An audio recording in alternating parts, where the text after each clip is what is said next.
Praise the Lord. നമുക്ക് യൂദയുടെ പുസ്തകം 24-ാം വാക്യം വായിക്കാം. വീഴാത്തവണ്ണം നിങ്ങളെ സൂക്ഷിച്ച് തൻ്റെ മഹിമാസന്നദ്ധിയിൽ കളങ്കമില്ലാത്തവരായി ആനന്ദത്തോടെ നിർത്തുവാൻ ശക്തിയുള്ളവന് നമ്മുടെ കർത്താവായ യേശു ക്രിസ്തു മുഖാന്തരം നമ്മുടെ രക്ഷിതാവായ ദൈവത്തിന് തന്നെ. ഹല്ലേലൂയ. ദൈവമക്കളെ, കർത്താവിൻ്റെ സഹോദരനായ യൂദ എഴുതിയ ഒരു ലേഖനമാണ് യൂദയുടെ ലേഖനം. തൻ്റെ യേശു ക്രിസ്തുവിൻ്റെ മരണശേഷമാണ് ഈ യൂദ യേശു ക്രിസ്തുവിൽ വിശ്വസിക്കുകയും യേശുവിൻ്റെ പക്ഷത്തേക്ക് വരികയും ചെയ്തത് എന്ന ദൈവത്തിൻ്റെ വചനത്തിൽ നമ്മൾ വായിക്കുന്നു. ഹല്ലേലൂയ. ആ യൂദ ദൈവത്തിൻ്റെ പക്ഷത്തേക്ക് വന്നപ്പോൾ, ദൈവത്തെ അറിഞ്ഞപ്പോൾ, യേശുവിനെ അറിഞ്ഞപ്പോൾ, യേശുവിൻ്റെ പ്രവൃത്തികൾ അറിഞ്ഞപ്പോൾ അവൻ എത്ര വീറോടുകൂടി യേശുവിന് വേണ്ടി നിൽക്കുന്ന കാഴ്ചയാണ് ഈ യൂദയുടെ ലേഖനത്തിൽ നാം കാണുന്നത്. ആകെ 25 വാക്യങ്ങളാണ് ഇതിലുള്ളൂ എങ്കിലും ആ എല്ലാ വാക്യങ്ങളും ഈടുറ്റ വാക്യങ്ങളാണ്. അതിൽ തന്നെ യൂദ നമ്മളോട് പറഞ്ഞിരിക്കുന്നത്, വീഴാത്തവണ്ണം നിങ്ങളെ സൂക്ഷിച്ച നമ്മുടെ ഈ ലോകയാത്രയിൽ നമ്മളെ വീഴാത്തവണ്ണം നമ്മളെ സൂക്ഷിച്ച് ഇരിക്കുന്നത് യേശു ക്രിസ്തുവാണ്. നമ്മളെ കളങ്കമില്ലാത്തവരുമായി, നിഷ്കളങ്കരും നിർമ്മലരുമായി അവൻ്റെ മുമ്പിൽ നിർത്തേണ്ടതിന് ആണ് ദൈവം. അത് യേശു ക്രിസ്തുവാണ് അങ്ങനെ ചെയ്യുന്നത്. ദൈവമാണ് നമ്മളെ നിർത്തുന്നത് എന്ന് യൂദ തൻ്റെ ലേഖനത്തിൽ നമ്മെ ഓർമ്മപ്പെടുത്തുകയാണ്. അല്ലെങ്കിൽ നമ്മൾ ഈ ലോകയാത്രയിൽ നമ്മൾ എന്നേ വീഴ്ന്നു പോകേണ്ടതായിരുന്നു. അതാണ് യോബിൻ്റെ പുസ്തകത്തിൽ പറയുന്നത്, ഞാൻ അവരെ വേലികെട്ടി സൂക്ഷിക്കുന്നു. ദൈവത്തിൻ്റെ മക്കളെ ദൈവം എന്ത് ചെയ്യുന്നു? വേലികെട്ടി സൂക്ഷിക്കുകയാണ്. അതുകൊണ്ടാണ് സാത്താൻ ദൈവത്തിൻ്റെ സന്നിധിയിൽ വന്നിട്ട് പറയുകയാണ്, നീ അവൻ്റെ വേലി ഒന്ന് പൊളിച്ചു കളഞ്ഞേ, ഞാൻ അവനെ കൈകാര്യം ചെയ്യുന്നത് കാണിക്കാം. ഹല്ലേലൂയ. ദൈവമക്കളെ, നമ്മുടെ ജീവിതയാത്രയിൽ ഹല്ലേലൂയ നമ്മളെ വേലികെട്ടി നമ്മളെ സൂക്ഷിക്കുന്നത് നമ്മുടെ ദൈവം തമ്പുരാനാണ്. ഹല്ലേലൂയ. ആ ദൈവത്തെ നമുക്ക് എന്ത് ചെയ്യണം? മഹത്വപ്പെടുത്തണം. Hallelujah, hallelujah. ഇവിടെ യൂദ പറയുകയാണ്, വിശ്വാസികൾ എപ്പോഴും ഹല്ലേലൂയ ജയത്തിന്റെ സൈഡിലാണ്. അവരെ ആർക്കും നശിപ്പിച്ചു കളയുവാനായിട്ട് കഴിയയില്ല. അവരെ ആ ഓട്ടത്തിൽ നിന്ന് അവരെ നശിപ്പിച്ച് കളയാതെ വണ്ണം നമ്മുടെ യേശു ക്രിസ്തു നമ്മളെ കാത്ത് പരിപോഷിപ്പിക്കുകയാണ്. ഹല്ലേലൂയ. നമ്മളെ അവസാന ദിവസം ആ ജഡ്ജ്മെന്റ് നാളില് അവന്റെ മുമ്പിൽ വിശുദ്ധരും നിഷ്കളങ്കരും കുറ്റമില്ലാത്തവരുമായി നിർത്തേണ്ടതിന് അവൻ ഇപ്പോൾ തൻ്റെ ജഡശരീരത്തിൽ തൻ്റെ മരണത്താൽ നിരപ്പിച്ചു. അതാണ് കൊലോസ്യ ലേഖനത്തിൽ പറയുന്നത്. അവൻ്റെ മുമ്പിൽ നമ്മൾ ആരായിരിക്കണം? ജഡ്ജിമെന്റ് ദിവസത്തിൽ അവൻ്റെ മുമ്പിൽ നമ്മൾ വിശുദ്ധരും നിഷ്കളങ്കരും കുറ്റമില്ലാത്തവരുമായി ആയിരിക്കേണ്ടതിന് തൻ്റെ ജഡശരീരത്തിൽ തൻ്റെ മരണത്താൽ നമ്മെ നിരപ്പിച്ചു. ഹല്ലേലൂയ. ആ യേശു ക്രിസ്തു നമുക്ക് വേണ്ടി മരിച്ചത് എന്തിനു വേണ്ടിയാണ്?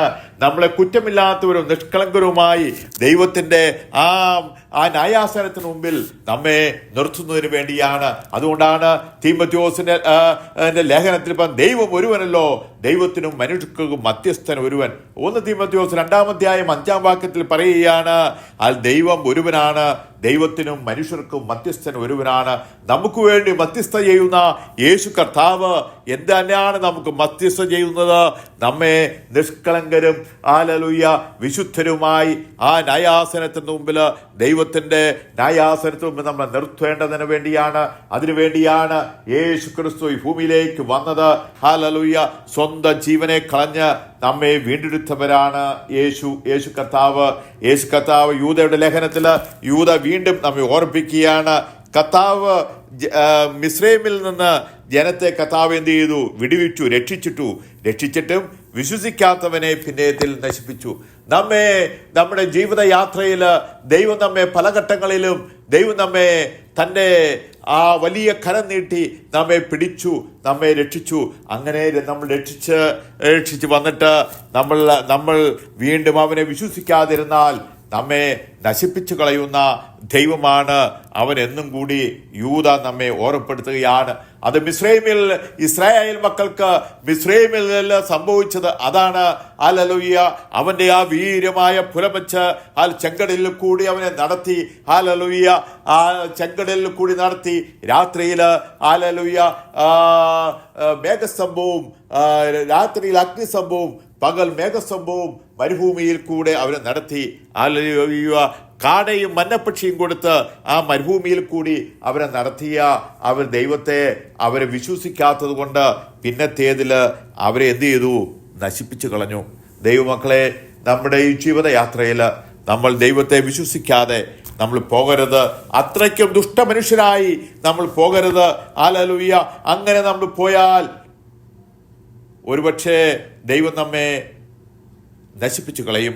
അതിന് നമ്മൾ ഇടയാക്കാതെ ഈ പ്രകൃതിയും ഈ പ്രകൃതിയിലുള്ള ഈ ആകാശത്തിലെ എല്ലാ നക്ഷത്രങ്ങളെയും അതാത് സ്ഥാനങ്ങളിൽ ഉറപ്പിച്ചിരിക്കുന്ന നമ്മുടെ അദർശനായ ആ ദൈവം, ഹല്ലേലൂയ, ഒറ്റ വാക്കിനാൽ പ്രപഞ്ചത്തെ ഉളവാക്കിയ സർവശക്തനായ ദൈവത്തിന്റെ മുഖത്തേക്ക് നമുക്ക് നോക്കാം. അവനിന്റെ മുമ്പിൽ നമുക്ക് മുട്ടുമടക്കാം. അതാണ് യൂദ നമ്മെ പഠിപ്പിക്കുന്നത്. നമ്മെ ഹല്ലേലൂയ അപ്പോസ്തലനായ പത്രോസിനോട് യേശു പറയുകയാണ്, ശിമോനെ ശിമോനെ, നിന്നെ ഗോതമ്പ് പോലെ പാറ്റേണ്ടതിന് വേണ്ടി സാത്താൻ പല പ്രാവശ്യം എന്നോട് അനുവാദം ചോദിച്ചു. ലൂക്കോസിന്റെ സുവിശേഷം 22-ാം അധ്യായത്തിൽ ഹല്ലേലൂയ പറയുകയാണ്, സാത്താൻ ഗോതമ്പ് പോലെ പാറ്റേണ്ടതിന് വേണ്ടി ഹല്ലേലൂയ യേശുവിനോട് പലപ്പോഴും അനുവാദം ചോദിച്ചു. പക്ഷേ അവന്റെ വിശ്വാസം പോയി പോകുമെന്നറിഞ്ഞ് അത് എന്തില്ല, അവനെ കൊടുത്തില്ല. ശിമോനെ ശിമോനെ, സാത്താൻ നിങ്ങളെ ഗോതമ്പ് പോലെ പാറ്റേണ്ടതിന് കൽപ്പന ചോദിച്ചു. ഞാനോ നിന്റെ വിശ്വാസം പോയി പോകാതിരിപ്പാൻ നിനക്ക് വേണ്ടി അപേക്ഷിച്ചു. ഹല്ലേലൂയ. നമ്മുടെ ഈ ലോകയാത്രയിൽ നമ്മുടെ ഓരോ ദിവസവും നമ്മളെ പാറ്റുന്നതിന് വേണ്ടി യേശു കർത്താവിനോട് സാത്താൻ അനുവാദം ചോദിക്കുകയാണ്.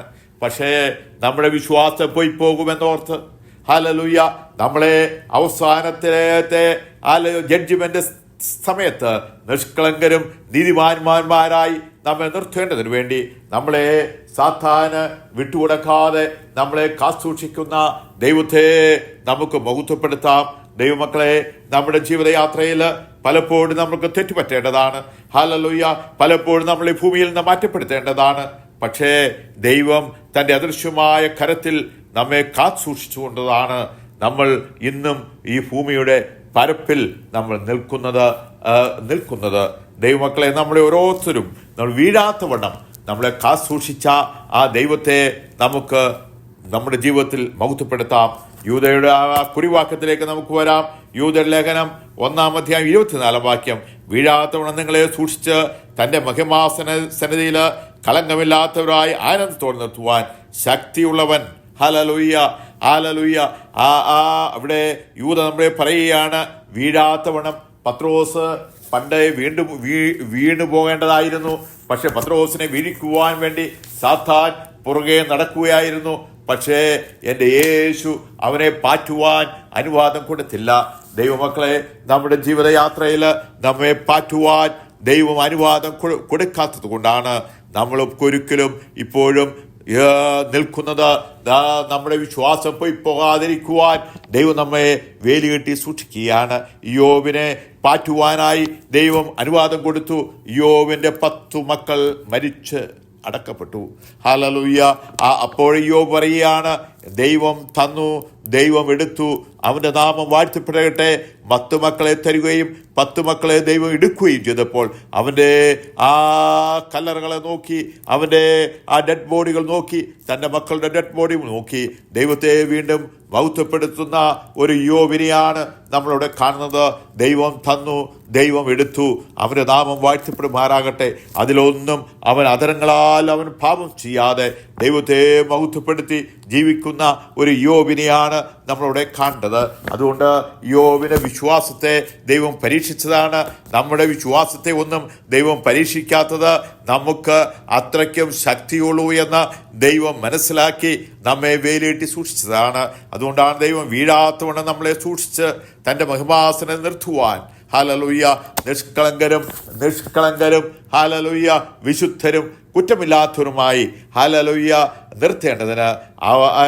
നമ്മെ നിർത്തേണ്ടതിനാണ് യേശു കർത്താവ് ക്രൂശിൽ മരിച്ച് അടക്കപ്പെട്ട് ഉയർത്തെഴുന്നേറ്റ് പിതാവാം ദൈവത്തിൻ്റെ വലത്തുഭാഗത്തിരുന്ന് നമുക്ക് വേണ്ടി പക്ഷപാതം ചെയ്യുന്നു. അങ്ങനെ പക്ഷപാതം ചെയ്യുന്നതുകൊണ്ടാണ് നമ്മളിപ്പോഴും വീണുപോകാതെ ദൈവത്തിൻ്റെ സന്നിധിയിൽ നിൽക്കുന്നത്. ദൈവമക്കളെ, നമ്മൾ ഞെളിയാതെ ഹല്ലേലൂയ അപ്പോസ്തലനായ പൗലോസ് പറയുകയാണ്, കാട്ടൊലുവായിരുന്ന നമ്മെ വെട്ടിയെടുത്ത് നല്ല ഒലിവിനോട് ചേർത്തൊട്ടിച്ചതാണ്. അതുകൊണ്ട് സ്വാഭാവിക കൊമ്പുകളെ ആദരിക്കാതെ അവയെ വെട്ടിക്കളഞ്ഞുവെങ്കിൽ നിന്നെയും വെട്ടിക്കളയും. ഹല്ലേലൂയ ഞെളിയാതെ അഹങ്കരിക്കാതെ ഹല്ലേലൂയ ദൈവത്തിൻ്റെ സന്നിധിയിൽ താഴെ ഇരിക്കുന്നുവെങ്കിൽ ദൈവം നിന്നെയും ഉയർത്തും. ഹല്ലേലൂയ നിന്നെ ചേർത്ത് പിടിക്കുന്ന ദൈവമാണെന്ന് ദൈവം നമ്മെ ഓർമ്മപ്പെടുത്തുകയാണ്. ഈ വചനങ്ങളാൽ പിതാവിൻ്റെയും പുത്രൻ്റെയും പരിശുദ്ധാത്മാവിൻ്റെ നാമത്താൽ ഞാൻ എല്ലാവരെയും അനുഗ്രഹിക്കുന്നു. അങ്ങനെ ചെയ്തിരിക്കുന്നതിനായി സ്തോത്രം. യേശുവിൻ്റെ നാമത്തിൽ കർത്താവേ, ആമേൻ.